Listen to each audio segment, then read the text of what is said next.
Scott, and this is a Guild D25 Black Sparkle. I've never seen anything like it before, and it's going to be a whole lot of fun working on this thing. Now, this guitar was bought in 1987, brand new, for $450 at Jim's House of Guitars in El Cajon Boulevard, San Diego, California. And it's been in the family this whole time. The third generation is going to be starting playing this thing once it gets all fixed up. We're going to replace the saddle. We're going to do a small finish repair over here. And we're going to reinstall the tag that goes right here through the sound hole. It fell off, but it's in good condition. So we'll try to figure out the right glue for that. I have no idea right now, but we'll get it figured out. The serial number on this guitar is DA111757. So I know for sure it's 87 because we have the receipt. The receipt was in the case. Well, let's get started. Well, I'm going to have to take all that back now, aren't I? If those of you who have Guild guitars and you can't remember what year they are, you put a light inside the guitar and a mirror down at the bottom and look up. There's a little sound hole brace, and they always stamp it with the year. I guess this guitar was used when he bought it in 87, because it's a 1982, which makes it even more valuable. I figured I'd string it up to see how the neck relief looks, but while I'm at it, I'm going to check the saddle placement with the Stumac Saddle-matic tool. Now when I swing it around, these pins over here are going to show me exactly where the leading edge of the saddle should be for good intonation. Now these two pins show me where the leading edge of the saddle should be, and as you can see, this existing saddle ain't going to sound too good because it's too far forward with the leading edge. You know, it's angled up like this, so the leading edge is at the front edge of the saddle. It should be in about the middle of the saddle here on this string, and it's going to have to be all the way back as far as we can get it on the bass string over here on this E string. And the reason it's being replaced is just because it's broken in half. It might be good height, but let me get the rest of the strings on so we can see how high the string action is at the 12th fret and determine if we're going to make the saddle a little shorter or a little taller, or if this is a good height. Alright, all strung up here.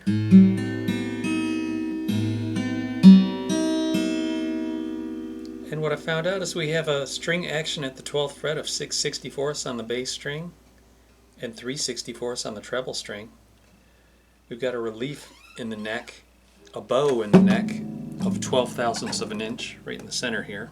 So I'm going to adjust the truss rod and try to bring that relief down a little bit. And I'm going to make the saddle so that the treble side's a little taller and the bass side's a little lower. And then I think we'll have a pretty darn good setup. Get these strings back off here and start working on this finish repair and getting that tag down back in there. This is naphtha on a Q-tip. There's some adhesive residue left behind here that I can clean up with the naphtha. And then there's the problem of this ledge. All around here there's this little bit of lacquer that's gone, so there's this little crater created. I think I'll mix up a slurry to fill this all in with. And I have a weird feeling this is some kind of polyester finish. I mean, glue boost is an option too. But glue boost is very hard. And let's try to determine if this finish here is lacquer or catalyzed. This is lacquer thinner on a Q-tip.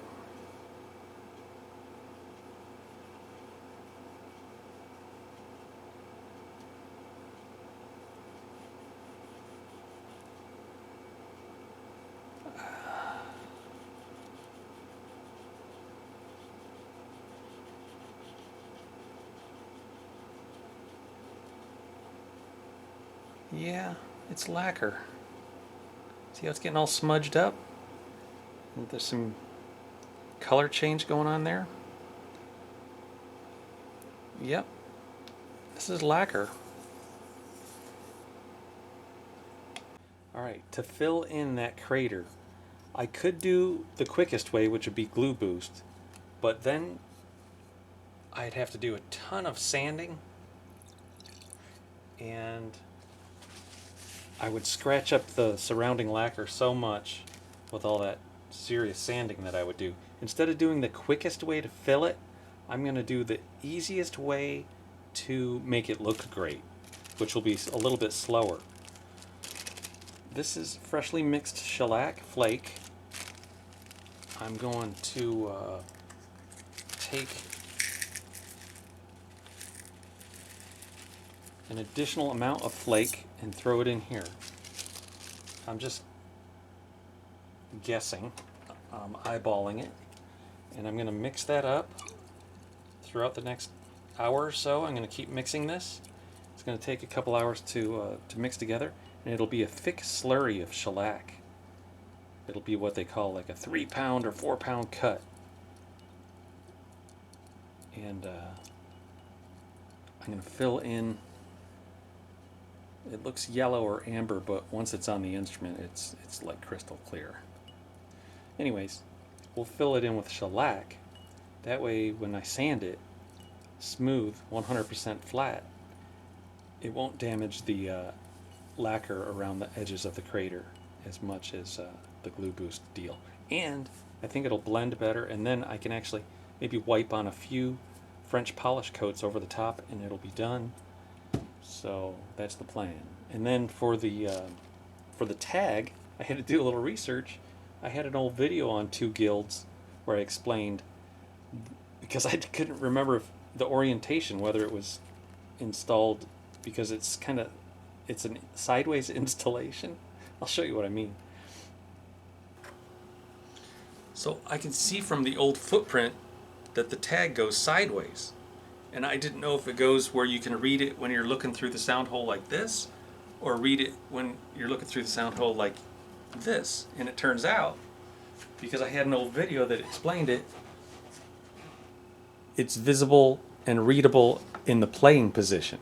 So when you look at it, when you're playing it and you look at it this way, it'll look like it's upside down to you. But just in case your tag falls off one of your guilds and you need to reinstall it, try this method. And I'm going to use a non-water-based glue because I don't want the water in the glue to crinkle up the paper on the tag. Does that make sense? Okay, here we go. I'm going to see if I've got any super glue left in this gel thingy. This one dispenses by squeezing the little handles on the side. And if you ever wondered if you thought you had some left in there, take a pair of pliers and swivel the cap, and a bunch more should probably come out. In my case, I think this one's at the end of its ropes. I think I've been using this one for too long, or it's plugged up.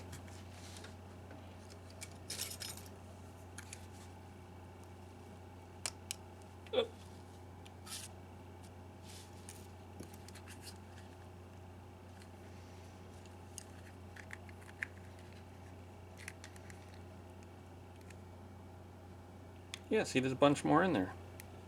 Ooh, and it's really gelatinous. Hoo-wee.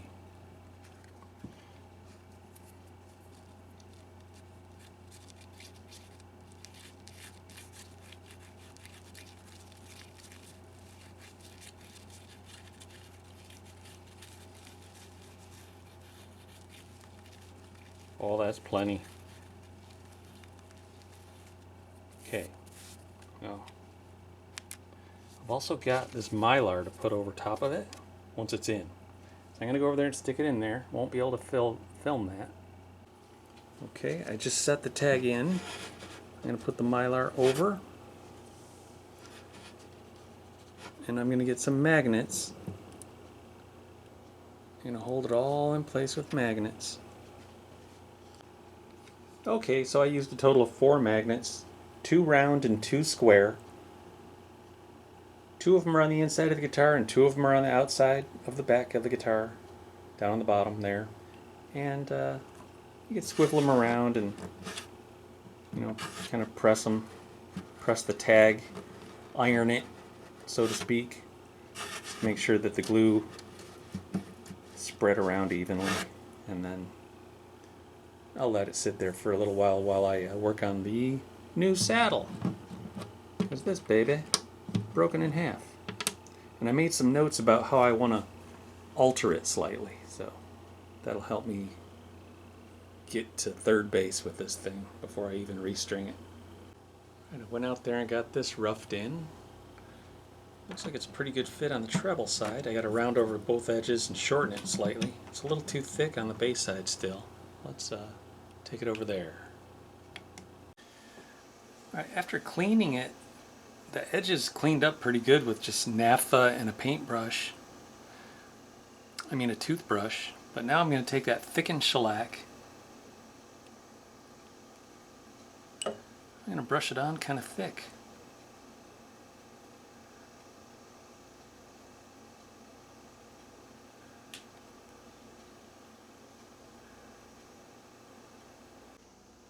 Here's a better view right here because we're getting that reflection from the skylight in the ceiling, the angled ceiling. But anyways, you can see here how the shellac, it kind of pools up around the edges, so there's this like little lip around the crater now. And you can still see the spruce grain lines. They still, that washboard kind of thing, they're still telegraphing through the shellac.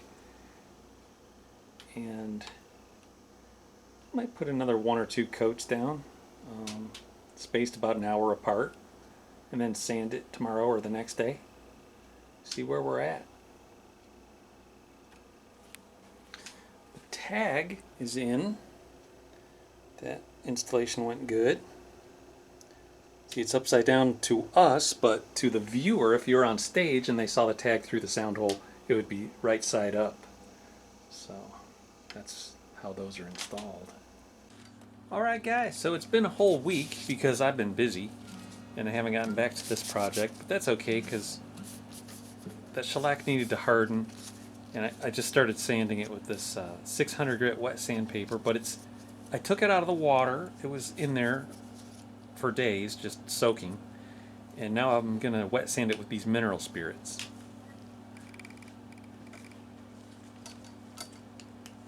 And the reason I'm not using soapy water like I normally would with a lacquer is because shellac is not water tolerant like lacquer. Shellac is kind of touchy.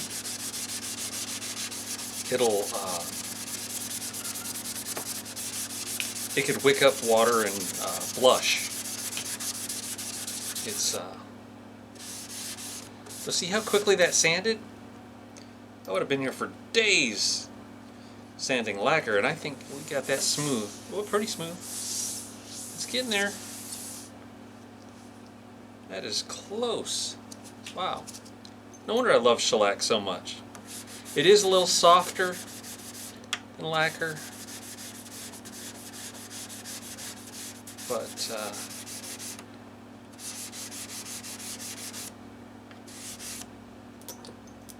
it sands quicker.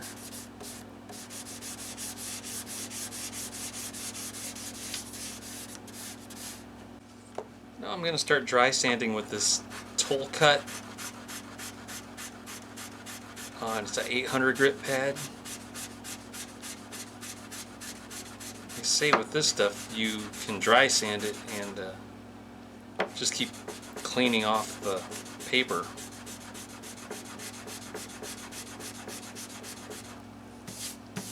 As you go. Had some low spots, so I'm getting back out the thickened shellac, that 3-4 pound cut, whatever I mixed up last week. I'm dropping it into these little areas here.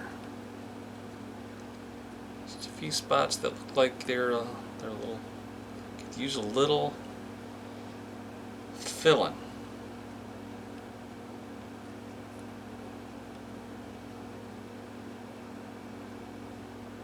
come back tomorrow and sand some more.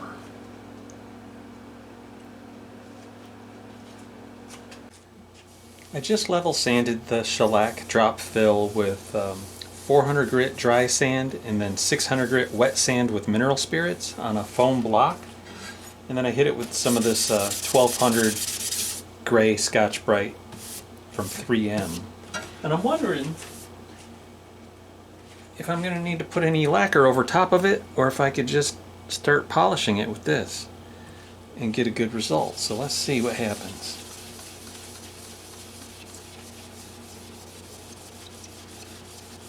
I don't think they were looking for a miracle or anything, just an improvement.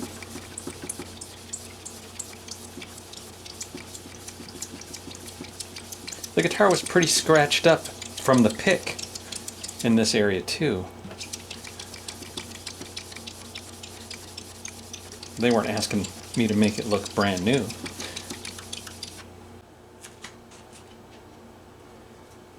This is producing a fairly decent result. Here are these Kovacs blocks I was talking about in my last video. I see a couple scratches here. Maybe I'm gonna just demonstrate how these work. This is 800 grit right there.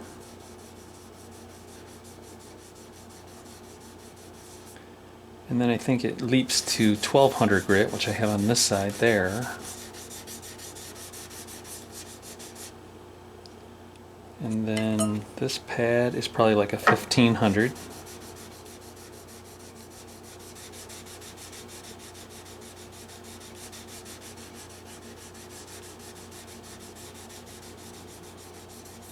$2,000 on this side.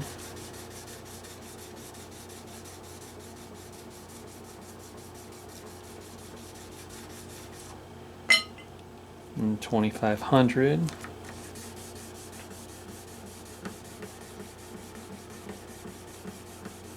And $3K. And then I follow it up with the Meguiar's Ultra Cut Compound. And a Viva paper towel. And voila! It looks pretty good. I mean, it's a little scratchy. The whole guitar is scratched up. Look at all these scratches all over it. Now maybe I'll take it down to the guitar buffer, try to buff off this schmutz.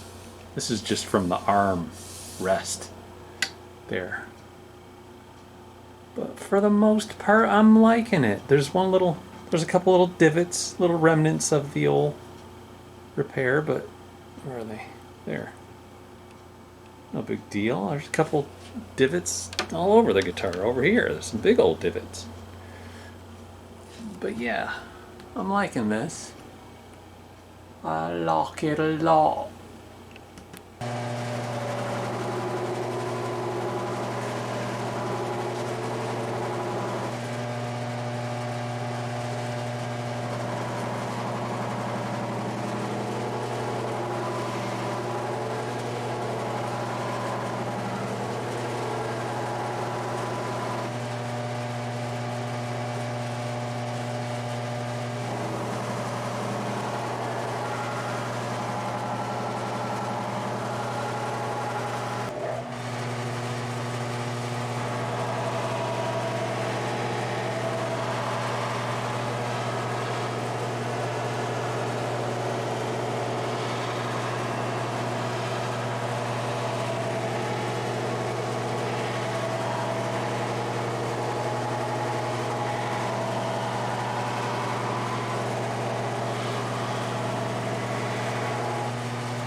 I don't know how long it had been since this guitar was strung up, but I did have it strung up there for a few weeks, and the relief in the neck was kind of high.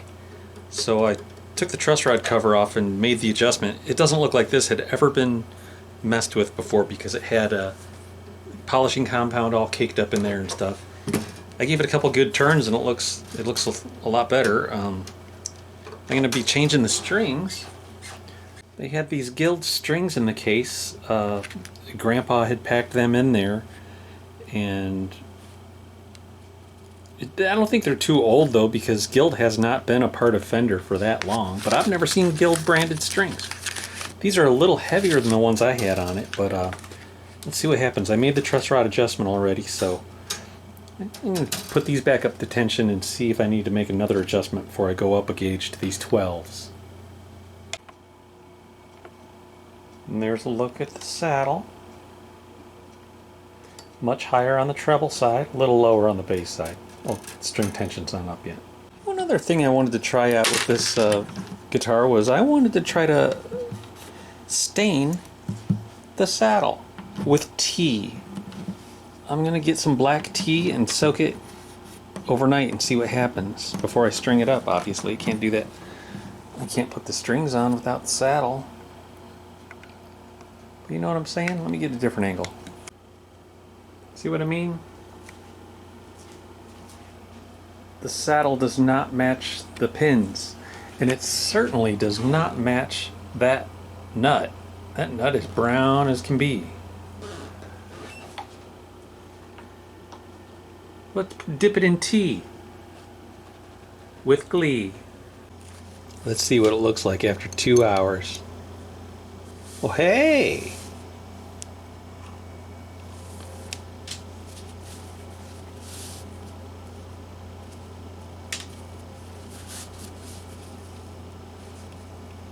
That's pretty nice.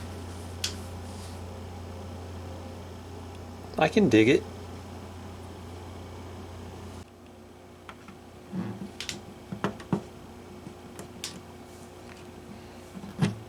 We're there, dude.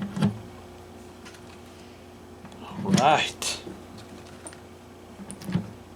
That looks beautiful. Thanks for tuning in, guys.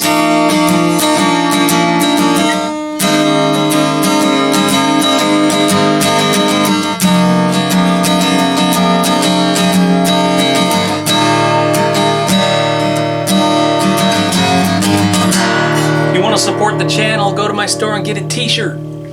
Check this pickup out. I got the pickup working.